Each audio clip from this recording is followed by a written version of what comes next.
ठीक, पाकीज़ा नामों के बाद इंशाल्लाह आज हमने पढ़ना है class second year first lecture है हमारा, चैप्टर 2, एक्सरसाइज है 2.1। तो हमारा चैप्टर का नाम है डिफरेंशिएशन। ये आपके लिए एक नया चैप्टर होगा। ये आपने 1 क्लास से लेके अब तक इसके बारे में कुछ नहीं पढ़ा होगा। तो उम्मीद करूँगा इंशाल्लाह आपको समझ आए। तो हमारा बेसिक है। तो डिफरेंशिएशन में बेसिकली दो चीज़ें बहुत इस्तेमाल होंगी पूरे होल चैप्टर में। आपकी ये दो चीज़ें बहुत इस्तेमाल होंगी। एक आपकी है इंडिपेंडेंट्स और दूसरा है डिपेंडेंट वेरिएबल्स। इंडिपेंडेंट्स और डिपेंडेंट कि समझ लें कि ये दो चीज़ें हम इजहार कर रही हैं कि हमारे इसके अंदर वेरिएबल इस्तेमाल होंगे, कुछ वेरिएबल इस्तेमाल होंगे। तो सबसे पहले हम देखते हैं कि वेरिएबल क्या होता है।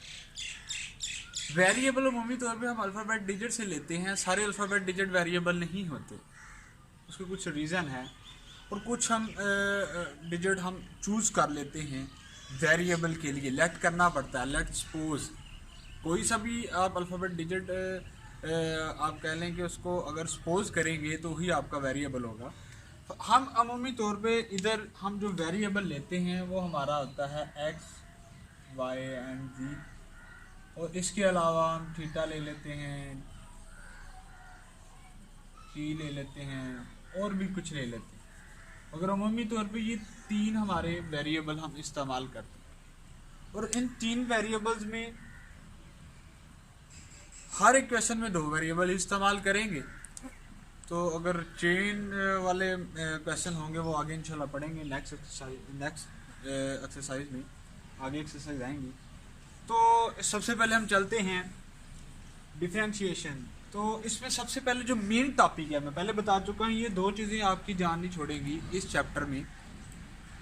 इस एक्सरसाइज स्टार्ट से इंडिपेंडेंट और डिपेंडेंट वेरिएबल। इंडिपेंडेंट लफ्ज़ से ज़ाहिर है, इंग्लिश का वर्ड है आज़ाद, और डिपेंड लोग किसी चीज़ पर डिपेंड करने वाला। तो फॉर एग्जांपल लेट सपोज हम करते हैं y is equal to f x, y और एफ एक्स।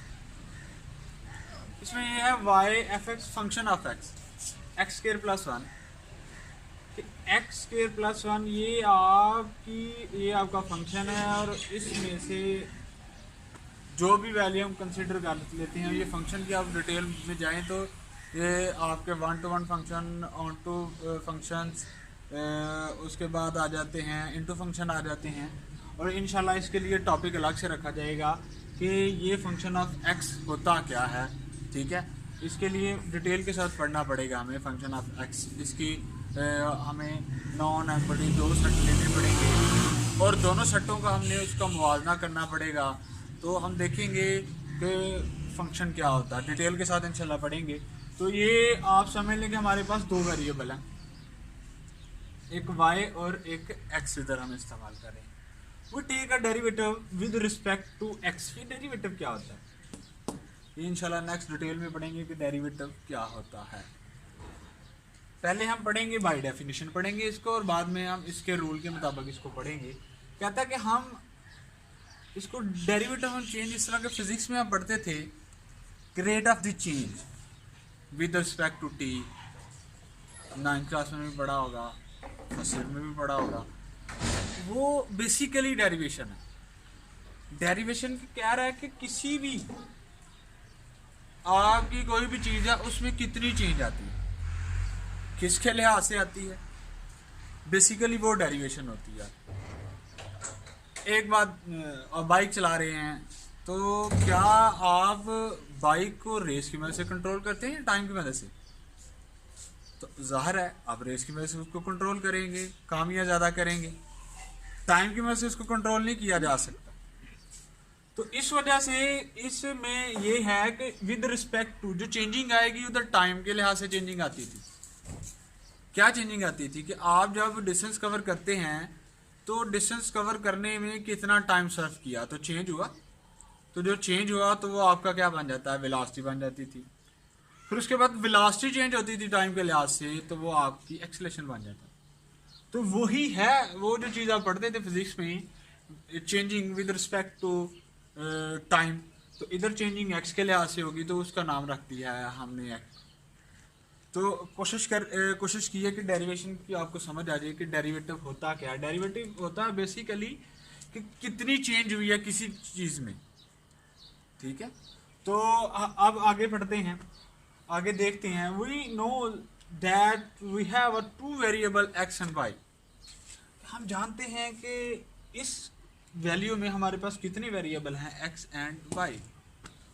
आगे देखते हैं, कहते हैं डिपेंड अपॉन द चेंज। ये मैंने डेरिवेटिव की बात की थी, यहाँ चेंज की बात आई। कहता है कि जो वैल्यू जिसके ऊपर डिपेंड करती है in the value of variable x. कहता है कि ये जो चेंजिंग है इसके अंदर जो आप डेरिवेटिव ले रहे हैं किसके लिहाज से ले रहे हैं, एक्स के लिहाज से। तो ज़ाहिर चेंजिंग फिर किसके लिहाज से होगी, एक्स के लिहाज से। तो so X is called independent variable. ये क्या होगा, इंडिपेंडेंट वेरिएबल होगा। Well Y is no dependent variable, कि ये डिपेंड कर रहा है एक्स के ऊपर। इसकी मैं एग्जांपल देता हूँ, क्योंकि ये फंक्शन ऑफ एक्स है। क्या होता है फंक्शन ऑफ एक्स, कोई आपकी हैप्पीनेस या सैडनेस हो जाती है, कोई खुशी गमी, तो वो किसके ऊपर डिपेंड कर रही है। जो आपकी खुशी है या तो बर्थडे के ऊपर, या तो मैरिज के ऊपर, या किसी फंक्शन के ऊपर डिपेंड कर रही होती है कि उसकी वजह से हैप्पीनेस। तो गमी किसकी वजह से है, तो ये डिपेंड करता है कि वो जो आपकी हैप्पीनेस और आप कह सकते हैं सैडनेस किसकी वजह से है।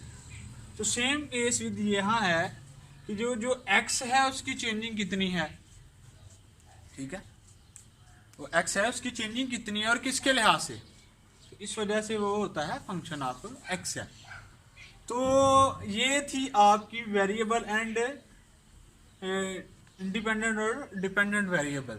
तो इंशाल्लाह मैं कोशिश करूंगा कि एक ऐसी वीडियो बनाई जाए जिसमें आपको डिटेल के साथ फंक्शन के बारे में बता दे। असल में थोड़ी सी मैं आपको हिंट देता हूं कि फंक्शन होता क्या है। ये हमारे पास दो सेट हैं, इससे पहले आपको सेट का पता होना चाहिए। सेट हैं तो ये दो सेट हैं, इसके अंदर जो इसको हम ए रख लेते हैं, ए बी एंड सी। इसको हम रख लेते हैं 1 2 एंड 3। इसको आप डोमेन कहते हैं और इसको आप कहते हैं कोडोमेन। डोमेन की हर वैल्यू कोड डोमेन के अंदर होनी चाहिए। फॉर एग्जांपल ए, उसका कोई ना कोई डिजिट उधर मौजूद होना चाहिए कोड डोमेन के अंदर, बी का भी कोई ना कोई डिजिट, सी का भी कोई ना कोई सही एक डिजिट यूनिक वैल्यू होनी चाहिए। फॉर एग्जांपल ए 1 होना चाहिए और ए से 2 नहीं आना चाहिए। फॉर एग्जांपल ए से 2 की वैल्यू ना हो, बी से कोई और वैल्यू ना हो, इसको आप 1 to 1 फंक्शन भी कहते हैं, ठीक है। कि ए की जो वैल्यू उसमें मौजूद है वो ए में एक ही है, यूनिक वैल्यू है ए की, मगर ए के हर डिजिट की वैल्यू, ए के सेट की हर डिजिट की वैल्यू लाजमी होनी चाहिए, ना कि ऐसा हो तो जो सी है उसके अंदर मौजूद ही नहीं, सी का कोई भी वैल्यू बी के अंदर मौजूद नहीं।